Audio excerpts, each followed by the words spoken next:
नमस्कार, ग्वालियर डायरी कार्यक्रम में आप सभी का स्वागत है। दर्शकों, आज इस कार्यक्रम में हम ग्वालियर शहर के विकास को लेकर चर्चा करेंगे और खास तौर से ग्वालियर स्मार्ट सिटी मिशन क्या है और इस मिशन के तहत ग्वालियर में क्या क्या काम हो रहे हैं, कौन कौन सी परियोजनाएं संचालित हैं और आम जन को उन परियोजनाओं से सीधा किस तरह से लाभ हो रहा है। आज हमारे बीच Gwalior smart city corporation limited की सीईओ श्रीमती जयती सिंह जी हैं और जयती सिंह जी की कार्यशैली एक लीग से हटकर मानी जाती है। राजस्व विभाग में कई पदों पर रही और वहां पर उनके जो काम करने की शैली है या उनकी क्षमताएं हैं, निश्चित ही वो बहुत ही सराहनीय रही हैं और आज स्मार्ट सिटी में उन्हीं के उन कार्यक्रमों को आधार मानकर हम चर्चा कर रहे हैं। तो जयती सिंह जी, आपका इस कार्यक्रम में बहुत स्वागत है। मैं बहुत बहुत धन्यवाद देना चाहूंगी, आज आपने हमें यहाँ पर बुलाया, थैंक यू। सबसे पहले हम एक चीज जानना चाहते हैं कि स्मार्ट सिटी मिशन और स्मार्ट सिटी मिशन को लेकर के आज जो आम ग्वालियर का वासी है उसके मन में एक धारणा है कि स्मार्ट सिटी से मेरी गली, मेरा मोहल्ला सारा स्मार्ट हो जाएगा, वो उस रूप में देखता है। एक्चुअल में स्मार्ट सिटी मिशन का मूल स्वरूप ग्वालियर के विकास को लेकर क्या है? बिल्कुल, स्मार्ट सिटी मिशन एक महत्वाकांक्षी योजना ये चालू हुई, इसमें ग्वालियर का चयन हुआ। ग्वालियर का जो चयन हुआ उसमें जैसे हम जानते हैं हमारे जिले में नगर पालिका है, हमारे जिले में नगर निगम है, लेकिन उसका भी एक छोटा जो क्षेत्र है जो हमारा जिसको बोलते हैं एरिया बेस्ड डेवलपमेंट, वो हम लोगों का बाड़े के आसपास का एरिया, उसको चुनाव करा गया। और इस मिशन की जब परिकल्पना हुई थी तो सभी शहरों में ये माना गया था कि हम एक एरिया लेंगे, उसको विकसित करेंगे, वहां पे कई रोजगार की अपॉर्चुनिटीज लाएंगे, वहां पे टूरिज्म को हम लोग बढ़ावा देंगे, वहां पे हम लोग इंफ्रास्ट्रक्चर बेहतर करेंगे, जैसे कि हम लोग रोड का निर्माण करेंगे वो सस्टेनेबल रोड हो, उसमें अंडरग्राउंड यूटिलिटीज जा रही हो, उसमें अन्य चीजें हम लोग उसमें अंडरग्राउंड कर रहे हो। इस प्रकार से एक ऐसे एरिया को हम लोग डेवलप करेंगे जिसको लाइट हाउस के रूप में देखा जाएगा और उसमें जो क्षमताएं विकसित हुई हैं वो पूरे शहर में भिन्न भिन्न क्षेत्रों में उसको हम लोग रेप्लिकेट करेंगे या उसकी लर्निंग से और भी आगे बढ़ के उसको हम लोग पूरे शहर में अडॉप्ट करेंगे। तो ये जो इस मिशन का जो कर्नल है या जो बीज है वो ये है कि हमें एक क्षेत्र को लेना है, उसका चयन हो चुका है, उसमें परियोजनाएं करवानी है और उसको हमको शहर का एक बहुत अच्छा intelligent smart economically viable area में हम लोग को उसको कन्वर्ट करना है। दूसरी चीज, जब ग्वालियर का चयन हुआ स्मार्ट सिटी मिशन के लिए तो हमारी एक अंडरलाइन थीम होती है हर शहर की। यहाँ की जो थीम है वो हेरिटेज थीम के ऊपर चुनाव हुआ। मतलब कि अगर हम हेरिटेज की बात करें तो हमारे पास कई हेरिटेज है, हमारे पास नेशनल हेरिटेज है, हमारे पास स्टेट लेवल के हेरिटेज है, कुछ हमारे पास अर्बन हेरिटेज भी है। तो ग्वालियर में जो हेरिटेज है उसको हम लोग कैसे विकसित करके उसमें कई सारी जो हमारी अपॉर्चुनिटीज हैं, वो टूरिज्म की अपॉर्चुनिटीज हैं, वो रोजगार की अपॉर्चुनिटीज हैं, वो कंजर्वेशन की अपॉर्चुनिटीज हैं, उसको लेकर आगे बढ़ के हम लोगों को ये काम करना था। तो जो पहली बात हुई वो हेरिटेज का हम लोगों को रेट्रोफिटिंग मॉडल पे उसको ठीक करके आगे बढ़ना था। और दूसरी चीज है कि बाड़े में हम लोग रीडेवलपमेंट की बात करते हैं, वहां पे ऑलरेडी कई हमारे मंडी हैं, कई हमारे मार्केट हैं, उनको रीडेवलपमेंट कर रहे हैं हम लोग। और यही इस स्मार्ट सिटी के दो जो मेन पिलर हैं वो ये हैं हमारे। ग्वालियर के विकास को लेकर स्मार्ट सिटी की कई महत्वाकांक्षी योजनाएं संचालित हैं। हम चाहेंगे कुछ जो प्रमुख योजनाएं हैं जिनसे जनता का सीधा सरोकार है, उसमें प्रमुख कौन से हैं? जैसे हमने बताया आपको कि हेरिटेज हमारा एक बेसिक एक प्रमाइस है सभी योजनाओं का। इसमें हम लोग बाड़े की जो 7 बिल्डिंग है उसको हम लोग डेवलप कर रहे हैं और कई हमारी पूर्ण हो चुकी है और कई पूर्णता की तरफ है। इसके अतिरिक्त अगर हम विषय की बात करें तो ट्रैफिक में ITMS प्रणाली जो हमने लागू करी है, जिसमें हम लोग ऑटोमेटेड चालान भेजते हैं वायलेशन के लिए, ये एक बहुत ही यहाँ के ग्वालियर के पर्सपेक्टिव से बहुत ही इम्पोर्टेंट परियोजना है जो पूर्ण हो चुकी है और जनता को दे चुके हैं। इसके अलावा यदि हम लोग बात करें तो हम लोगों ने यहाँ पर एक रोड है जो स्मार्ट रोड है हमारी 15 किलोमीटर की, उसका हमारा जो परियोजना है वो अभी यहाँ पर चालू है, क्रियान्वयन में है और वो हम लोग उसको पूर्णता की ओर ले जा रहे हैं। इसके अतिरिक्त ग्वालियर में ट्रांसपोर्टेशन के क्षेत्र में हम लोग ने ISBT की ओर पहल करी हुई है और इसमें भी हम लोग जल्द ही इसको क्रियान्वयन की ओर ले जाएंगे। तो इसी प्रकार हमारे करीब 8 से 10 क्षेत्र हैं जहां पे अलग अलग प्रकार से हम लोगों ने अपने प्रोजेक्ट्स डेवलप करे हैं और उसको हम लोग एग्जीक्यूट करा रहे हैं। यहाँ के युवाओं के लिए हम लोगों ने एक इंक्यूबेशन सेंटर है उसको हम लोगों ने शुरू करा है, जहां पर वहां पे स्टार्टअप्स के रूप में उनको हम लोग बढ़ावा दे रहे हैं। हमारे कई स्टार्टअप्स हैं वो नेशनल लेवल पर रिकॉग्नाइज हुए हैं, उनको ग्रांट्स मिल रही हैं, उनको IIT IIMs में हम लोग टाई अप करवा रहे हैं और वहां से वो खुद अपने लिए भी जॉब क्रिएट कर रहे हैं, साथ में अपने साथीगण के लिए भी जॉब क्रिएट कर रहे हैं। हमारे शिल्पी हैं उनके लिए भी हम लोगों ने एक इंफ्रास्ट्रक्चर डेवलप करके दिया है। तो इफेक्टिवली ग्वालियर के जो डिफरेंट फैसेट्स हैं हमारे, वो हेरिटेज हो गया, वो हमारे शिल्पी हो गए, वो हमारी ट्रैफिक व्यवस्था में सुधार करना हो गया, वो हमारे ट्रांसपोर्टेशन सेक्टर को व्यवस्थित करना और उसको नया स्वरूप देना, सभी क्षेत्रों में हम लोगों की परियोजनाएं चालू है और उसको हम लोग पूर्णता की ओर ले जा रहे हैं। आपने मैडम जो जिक्र किया यातायात व्यवस्था का, स्मार्ट सिटी की ओर से सूत्र सेवा आरंभ हुई जी और अंतर्राष्ट्रीय स्तर पर बस सेवा भी आरंभ हुई। इस समय जो ग्वालियर की स्थिति है, जनसंख्या वृद्धि भी है और यातायात का जो दबाव है, उस दबाव में ये इस समय ये योजना कहाँ तक सार्थक साबित हो रही है? जी, इसमें सूत्र सेवा हम लोगों की एक योजना है जो अक्रॉस MP लागू हुई है। इसके अंतर्गत हम लोग जो नगरीय क्षेत्र है हमारा, उसमें हम लोग बस चला रहे हैं, प्लस जो हमारे आसपास के जिले हैं उसमें हम लोग 10 जिलों में अपनी बसेस का संचालन कर रहे हैं। सूत्र सेवा से पहले कोई भी एक नियमित रूप से ट्रांसपोर्ट व्यवस्था नहीं थी, जो भी था वो प्राइवेट ऑपरेटर्स द्वारा संचालित किया जा रहा था। तो इस क्षेत्र में सूत्र सेवा एक बड़ा आयाम शामिल हुई है, जो एक नियमित रूप से हम लोग एक अच्छी सुविधा, एक सस्ती सुविधा हम लोग अपने यात्रीगण को दे रहे हैं। इसके अतिरिक्त अब जो आ रहा है सूत्र सेवा 2 भी आ रहा है हमारा, जिसके अंतर्गत बसों की संख्या बढ़ाई जा रही है और ग्वालियर जिले को करीब 80 नई बसें भी दी जा रही हैं।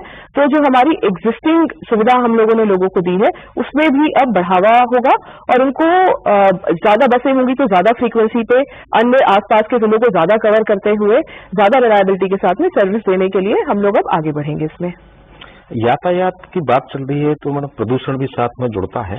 प्रदूषण नियंत्रण के लिए स्मार्ट सिटी के पास कोई खास योजना है? हाँ, देखिए प्रदूषण हम लोगों का सबसे जो इम्पोर्टेंट मीन्स है उसको हम लोग करते हैं, वो हमारी डस्ट फ्री रोड का जो कॉन्सेप्ट है उसके अंतर्गत हम लोग काम कर रहे हैं। इसमें जैसे मैंने बताया कि हम लोग स्मार्ट रोड का निर्माण कर रहे हैं, तो वहां पे आसपास में हम लोग ग्रीनरी, पेविंग और भी चीजें होती हैं और भी मेजर्स होते हैं जिसको हम लोग इनकॉर्पोरेट कर रहे हैं और जिससे ये प्रयास हो रहा है कि हमारी शहर की जो पूरी सड़क व्यवस्था है उसको हम लोग कैसे सुधारें और डस्ट फ्री करें। तो ये एक इम्पोर्टेंट तरीका है जिससे हम लोग इसको मिनिमाइज करने की कोशिश कर रहे हैं। हेरिटेज का जो जिक्र आया था उसमें जैसे महाराज बाड़ा जो प्रमुख रूप से स्मार्ट सिटी मिशन का परियोजना का एक अंग लिया गया है, उसमें टाउन हॉल है, शासकीय प्रेस है या इस तरह के जो भवन है, तो उसके स्वरूप को बरकरार रखते हुए हम पुनरुद्धार कार्य उनका जो कराते हैं वो किस तरह से करा रहे हैं? ये एक बहुत ही इंटरेस्टिंग विषय है और मैं ग्वालियर स्मार्ट सिटी के बारे में बोलना चाहूंगी कि हेरिटेज को जिस लेवल पे और जिस स्केल पे हमने काम करवाया है वो किसी भी स्मार्ट सिटी में पूरे देश में नहीं हुआ है।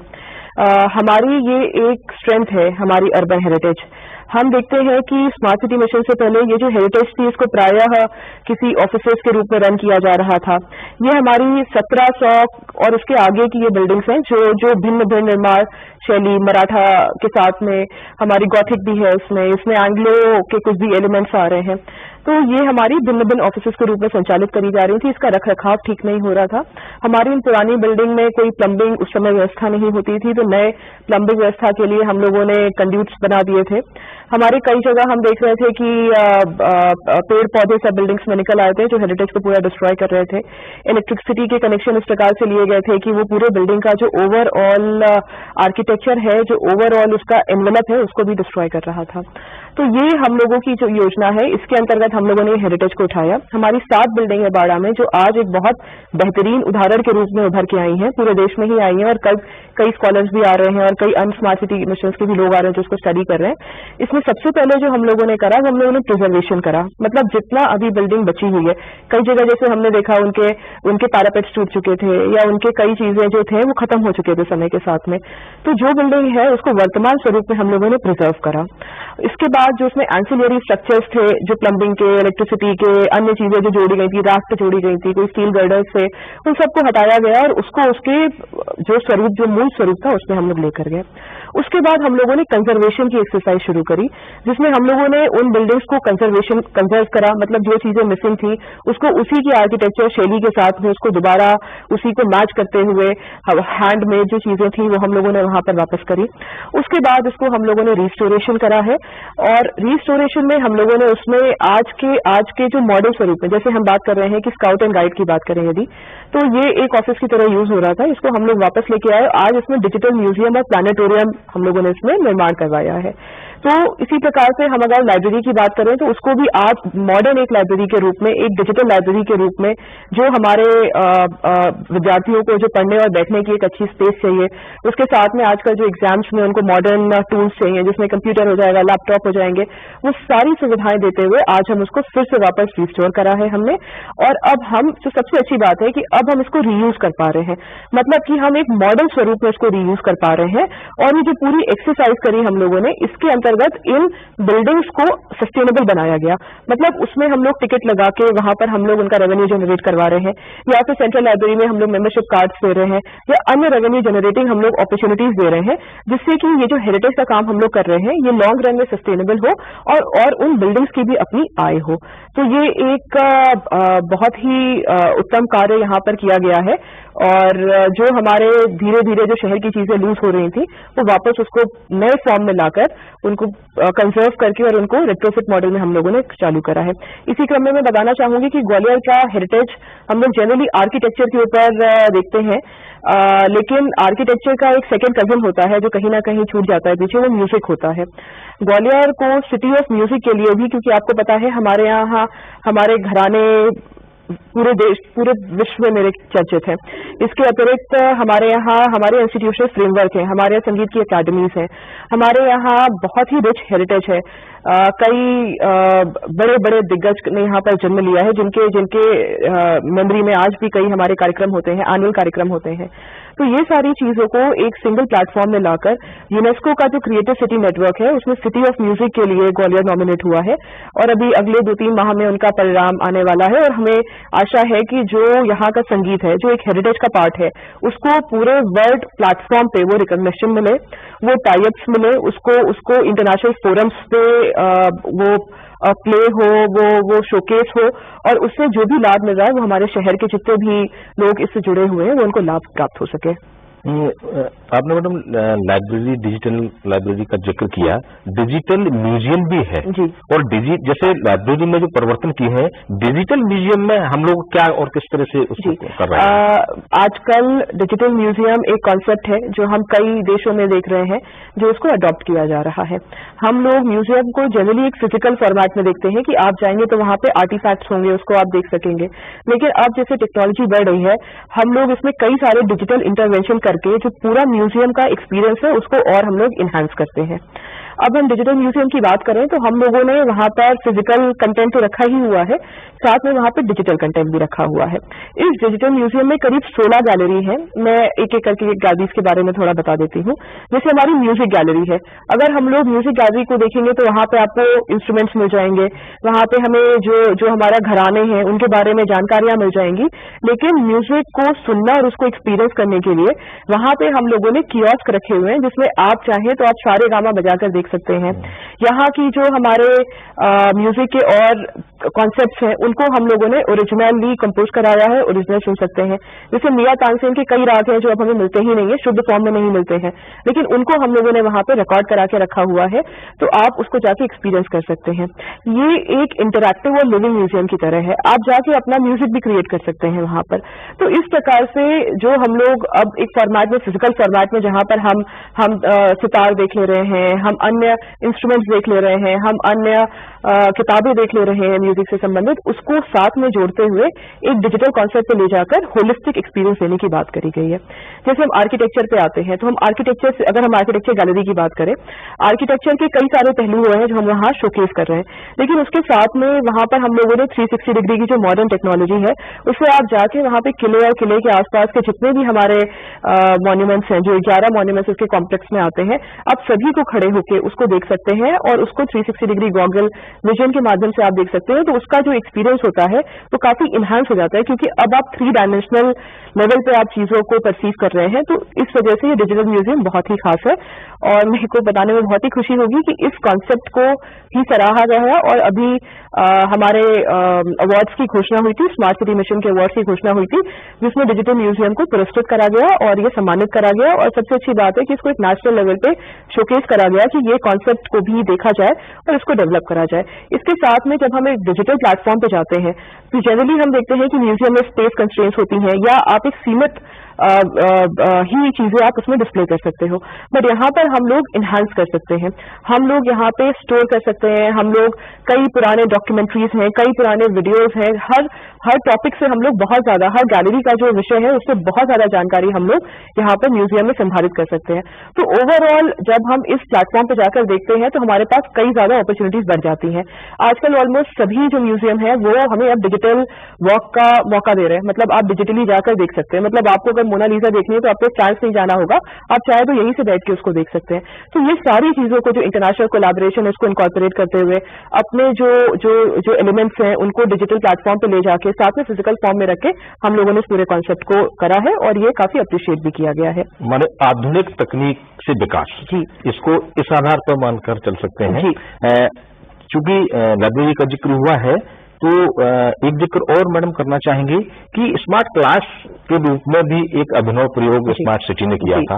डेवलपमेंट एक अलग चीज है और एजुकेशन के क्षेत्र में उसका एक जो काम है स्मार्ट सिटी का वो एक अलग है। तो ये जो स्मार्ट क्लास बनाने की जो योजना थी वो कैसे अचानक बनी और उसको कैसे साकार कर रही है? जैसे मैंने बताया, स्मार्ट सिटी कई दिशाओं में काम कर रही है, शिक्षा भी उसमें एक विषय है जिसके ऊपर हम लोग काम कर रहे हैं। इसमें स्मार्ट क्लास का कॉन्सेप्ट है जिसमें हम लोगों ने 37 क्लासेस को लिया है।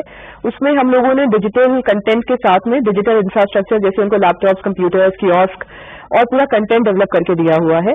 तो अब बच्चे, हम देखते हैं कि आजकल बच्चे पूरी तरीके से मॉडर्न टेक्नोलॉजी को यूज करते हैं और उससे उनकी शिक्षा में हम लोग सुधार और भी उसको एनहांस करते हैं। तो वो पूरा इसका कॉन्सेप्ट था और इसके अंतर्गत हम लोगों ने कक्षा 5 से लेके कक्षा 12 तक के जो कंटेंट है वो हम लोगों ने पूरे बनाकर दिए हैं। और सबसे अच्छी बात है कि ये जो डिजिटल कंटेंट है ये कस्टमाइज है, मतलब कि क्लास में एक टीचर आएगी, वो सभी बच्चों की तरह को एक साथ पढ़ा देंगे और चले जाएंगे।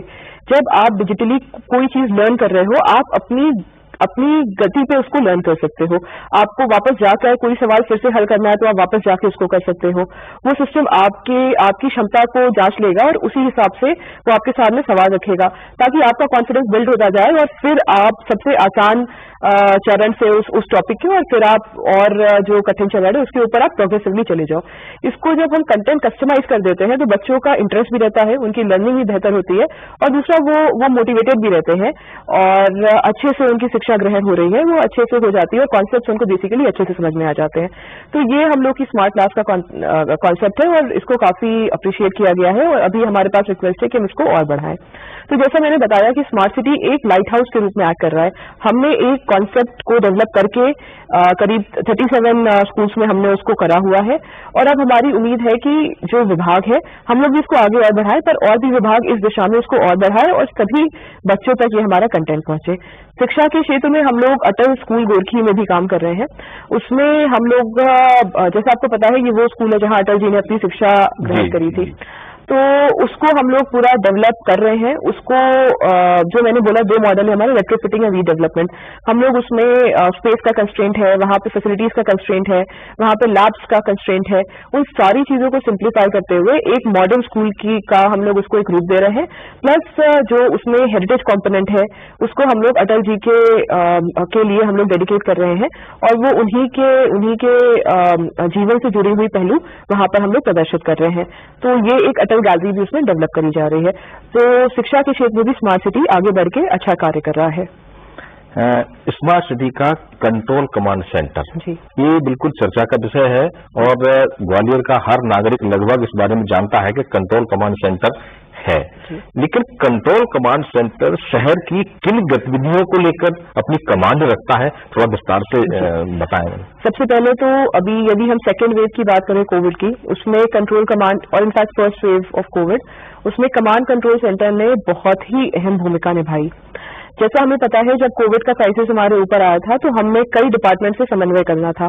हमें स्वास्थ्य से समन्वय करना था, हमें अपने जो इंसिडेंट कमांडर हैं जो कि रेवेन्यू डिपार्टमेंट के मुख्यतः अधिकारी हैं उनसे समन्वय करना था, हमें पुलिस से समन्वय करना था, हमें नगर निगम या नगरीय निकाय या जिला पंचायत के जो भी लोग हैं उनसे हमें समन्वय करना था।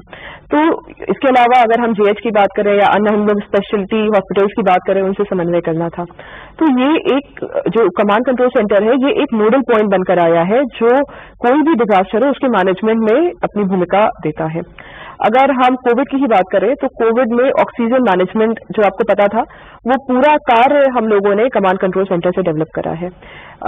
कुछ दिन ऐसे आए थे जब ऑक्सीजन की हमें थोड़ी शॉर्टेज हुई थी, उस समय हम लोगों ने ऑक्सीजन का क्लियर एलोकेशन मतलब जरूरत के हिसाब से हम लोगों ने पूरा डिमांड और सप्लाई का मैनेजमेंट करा और उससे पूरे शहर के जो हमारे हॉस्पिटल्स हैं, वो निजी हॉस्पिटल चाहे हमारे 70-80 निजी हॉस्पिटल हो, हमारे शासकीय हॉस्पिटल हो, जेएच हो, सबको एक रैशनलाइज मैनर में जो हमारी सप्लाई ऑफ ऑक्सीजन थी वो हमने उसको दी। इसके अतिरिक्त कोविड में हम लोगों ने अपने सॉफ्टवेयर्स बनाए हैं जिससे जो बेड एलोकेशन है कि किस टाइम पे अगर रियल टाइम हमें जानना है कहाँ पे बेड अवेलेबल है, वो पूरी चीज हम लोगों ने करी। तो ये एक हम लोग का हॉस्पिटल मैनेजमेंट का सॉफ्टवेयर हम लोगों ने डेवलप करा और इसके कई फायदे हुए। ये कार्य इस प्रकार से करता है कि हमारे पास टेस्ट होते हैं और रोज शाम को उसकी रिपोर्ट आती थी। वो रिपोर्ट हम लोग हमारे जिले में जितने भी इंसिडेंट कमांडर हैं जिनके अलग अलग क्षेत्र हैं उनको हम लोग उस सॉफ्टवेयर के माध्यम से असाइन कर देते थे। तो आज की स्थिति में इंसिडेंट कमांडर को पता चल जाता था कि आज की तारीख में मेरे पास 10 केसेस आए हैं। वो एक ट्रिगर पॉइंट होता था जिससे वो इंसिडेंट कमांडर जाता था, वो वहां पे उस घर को विजिट करता था, उसके साथ उसकी डॉक्टर की टीम जाती थी, वो वहां पर्चा चिपकाते थे और इसके अतिरिक्त दवा देते थे और उनकी पोजीशन क्या है, वास्तविक पोजीशन वो पूरा असेस कर लेते थे। उसके बाद यदि उनको आवश्यकता होती थी कि हाईएस्ट फैसिलिटी में शिफ्ट करना है तो उसके लिए हमारे यहाँ से एम्बुलेंस मैनेजमेंट में हम लोग उनको एम्बुलेंस भेज देते थे। इस पूरी चीज से क्या होता था कि हम लोग उनका पल पल जो भी उनको सपोर्ट चाहिए वो कर देते थे और लोगों को परेशान नहीं होना, वो एम्बुलेंस पहुंच के फिर हम लोग हॉस्पिटल मैनेजमेंट में देख के किस हॉस्पिटल में उनको भेजना है, वो पूरी चीज एक क्लियर लाइन ऑफ थिंकिंग और डिसीजन मेकिंग और उनकी स्थिति के हिसाब से कि क्या उनकी सीरियसनेस है उस हिसाब से हम पूरा ऑपरेशन कंडक्ट करते थे और फिर हम उनको हॉस्पिटल में जो भी उनको उपचार करना है वो पूरा उपचार करवा के फिर हम लोग उनको वापस घर भेजते थे घर में। फिर उनको 14 दिन तक होम आइसोलेशन का फॉलोअप होता था जो हमारी पूरी टीम बैठ के करती थी। तो इस प्रकार से कमांड कंट्रोल सेंटर से हमारे पास एक डेडिकेटेड टीम है, एक एक्सपर्ट टीम है, वो सॉफ्टवेयर बनाने में सक्षम है, वो उसके डेटा को मैनेज करने में सक्षम है, वो कठिन स्थितियों में निर्णय लेने में सक्षम है, वो क्राइसिस के टाइम में जैसे कोई ऑक्सीजन का क्राइसिस हो या कोई भी क्राइसिस हो वो उस क्राइसिस में काम करने में सक्षम है। तो इससे क्या होता है कि पूरे जो डिफरेंट एलिमेंट है उसमें बहुत अच्छा कोऑर्डिनेशन हो जाता है कमांड सेंटर से और एक यूनिफाइड डिसीजन मेकिंग हो जाती है, वरना सभी लोग अपना अपना डिसीजन मेकिंग करते हैं। इसके जो भी एलिमेंट है जैसे सैनिटाइजेशन करवाना था या कुछ भी करवाना था, इवन बॉर्डर पे पहले हम लोगों ने बॉर्डर पे चेकपोस्ट भी लगाए थे, फर्स्ट फेज में भी लगाए थे, उसका पूरा मैनेजमेंट एक बहुत अच्छे सॉफ्टवेयर के माध्यम से हुआ था। इसको होम मिनिस्ट्री ने भी अप्रिशिएट करा था। कोई भी व्यक्ति अगर बॉर्डर पे आ रहा है तो उसका नाम पता रजिस्टर हम लोग कर लेते थे और उसको हम लोग उसके इंसिडेंट कमांडर पे भेज देते थे। तो यदि आप मान लीजिए आप दिल्ली से आ रहे हैं तो आपको चेक पॉइंट पे रोका जाएगा, आप यहाँ पर आकर थाटीपुर आ रहे हैं तो आपके आने से पहले यहाँ के इंसिडेंट कमांडर को पता चल जाएगा कि भाई ये रेड जोन के डिस्ट्रिक्ट से एक व्यक्ति यहाँ पर आ रहा है, इस बिल्डिंग में आ रहे हैं, इस घर में आ रहे हैं। और कई बार तो उनके आने से पहले ही एम्बुलेंस यहाँ पर आ जाती थी जो उनको चेक करती थी और जो उनकी स्थिति होती थी वो पूरा उनको जज करके फिर होम आइसोलेशन करना है या जो भी उनका टेम्परेचर और सिम्टम्स देखने हैं वो पूरी चीज में वो मदद कर देते थे। तो इस प्रकार से जो कमांड कंट्रोल का जो पूरा कॉन्सेप्ट है इसमें कोविड में बहुत ही अहम भूमिका निभाई है, सारी फंक्शंस को इंटीग्रेट करके, सारे फंक्शंस को विजुअलाइज करके और ओवरऑल जो हमारे फील्ड फंक्शनरी हैं उनको पूरा डेटा एक सिंगल पॉइंट पे देकर ताकि वो इफेक्टिवली काम कर सके, कहीं पे कोऑर्डिनेशन ना हो, कोई केस गैप में ना छूट जाए, ये पूरी चीज एंड टू एंड हमने फैसिलिटेट करी है। इसके अलावा हम लोग इसमें एनालिटिक्स का भी सपोर्ट करते हैं। जैसे शहर में सर्वे हुआ मान लीजिए, उसके क्या आउटकम है, कौन से एरियाज हैं जहां पे ज्यादा संभावना है कि दिक्कत आ सकती है, वो पूरी चीज को हम लोग एनालाइज करके एक हीट मैप्स बनाते हैं। सर्वे के डेटा को हम लोग पूरा एक ऐसे फॉर्म में होते हैं कि उस डेटा से क्लियर इन्फॉर्मेशन हो सके और उसके ऊपर स्ट्रैटेजीज बनाई जा सके और उसके ऊपर हम लोग आगे डिस्ट्रिक्ट अपनी प्लानिंग कर सके, वो पूरा काम करा है। अभी फ्लड की जैसे हम बात करें तो अभी फ्लड में भी कमांड कंट्रोल सेंटर ने बहुत अहम भूमिका निभाई है। हम लोगों ने काफी हद तक रिलीफ ऑपरेशन हम लोगों ने यहाँ से कंडक्ट करे।